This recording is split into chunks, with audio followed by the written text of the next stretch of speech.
What's up everyone, Danny Lightning back with another CSR2 video. Today we're checking out the Cadillac CT5 V Blackwing. We're going to do a stage 5 shift and tune and a stage 6 shift and tune. We'll do a review on the car and we'll see if we can find a live racing setup for it as well. Today I'm on Asho Speed the King's account. Thank you Asho. There's a link to his channel in this video's description. Alright, so let's get into it. Don't forget to like and subscribe for more CSR content like this, but nitrous goes all the way to the right when you have it maxed out. Final drive 3.06 and tire pressure on 26 psi. That gives us a 10.397 on the dyno, 10.397. So to drive it, our goal is to get a perfect start and then instantly shift into second, a split second later, third, fourth nitrous, fifth gear right about 5,000 RPMs, and then all good shifts after that. Okay, so here we go. 3, 2, 1, go. Second, third, fourth, nitrous, fifth gear, sixth gear, and it's actually really easy to drive. It's just a little bit weird. It's a little hard to get the hang of that, but once you get the hang of that shift pattern, it drives really nicely. There we got a 10.127. I've had 10.0s, 10.1s, so it's going to run in the 10.0 to 10.1 range on most runs if you get the shift pattern right. And when you look at the dyno time, it's almost a 10.4, so it is beating dyno by a nice amount on stage 6. Okay, so we're going to set this car up on stage 5 and show you the stage 5 shift pattern and tune. I'm going to put my nitrous all the way to the right, final drive 3.62 and tire pressure on 53 and 47, and that's 26 psi, and that's going to give us a dyno of a 12.101 on stage 5. So now let's get on how to drive it. Alright, same shift pattern. 3, 2, 1, go. Second, third, fourth, nitrous. Fifth gear on 5,000 RPM. Sixth gear right on the perfect or right in the red there. And that's all she wrote. Very easy car to drive, guys. Shift the same on stage 5 as it does on stage 6. The tune is a little bit different. There we got an 11.816.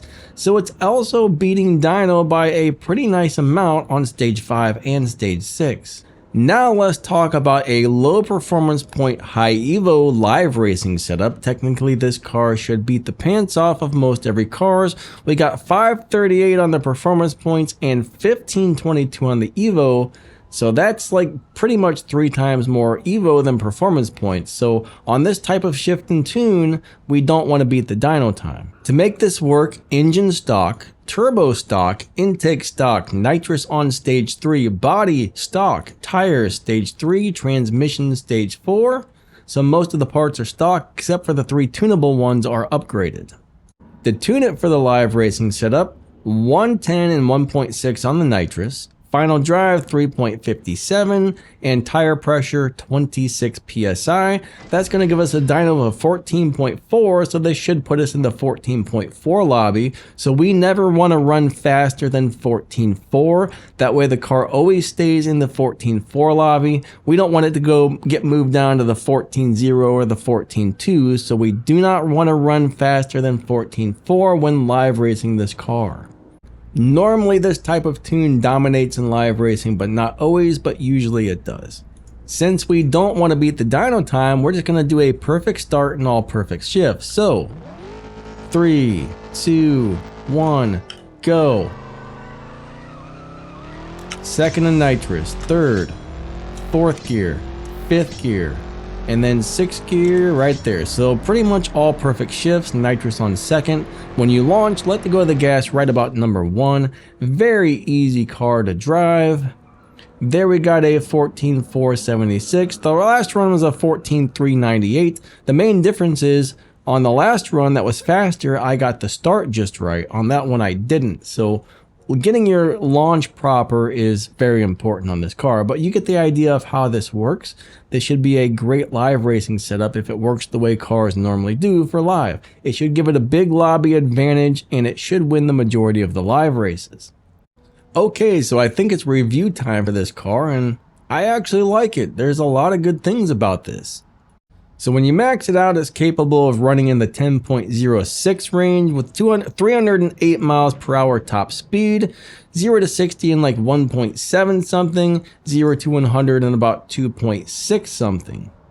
When it comes to Tempest 3 Tier 4, this car is not going to be able to do it. Unfortunately, it does not have the 0 to 60 time required. You have to do a 0 to 60 in around 1.3-ish, and this car just cannot do it. 1.4s, 1.5s, but I'm not getting the 1.3s, so if you're using this car for Tempest, it'll hit the top speed, it'll beat the boss, but you're not going to have the 0 to 60 times needed, unfortunately.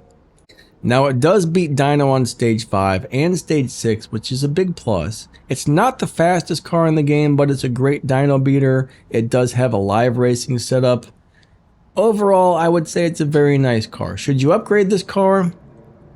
Yeah, kind of. I mean, if you don't have a good tier 4 car already, this will probably do the trick for most things. Very nice car overall. I like it. That wraps this video up. Thank you guys so much for watching. It would really help my channel if you like, subscribe, leave a bunch of comments, and watch my videos to the end because YouTube pays attention to those stats. Huge shout out to YouTubers Asho Speed the King and Nitro for CSR. They both give me access to their account, so if I don't have something on my account, I can still make a video about it for you guys. If you'd really like to help support the channel, hit the thank you button or the join button down below the video, and there's a link to my merch store to get some cool Danny Lightning gear down in the video's description. Some of my other videos are about to pop up on the screen, so watching those would also be a great way to help support my channel. Thank you guys so much. You guys are all amazing. I appreciate each and every one of you, and thank you for the support. You guys are awesome. Lightning out. Have a great day. See ya.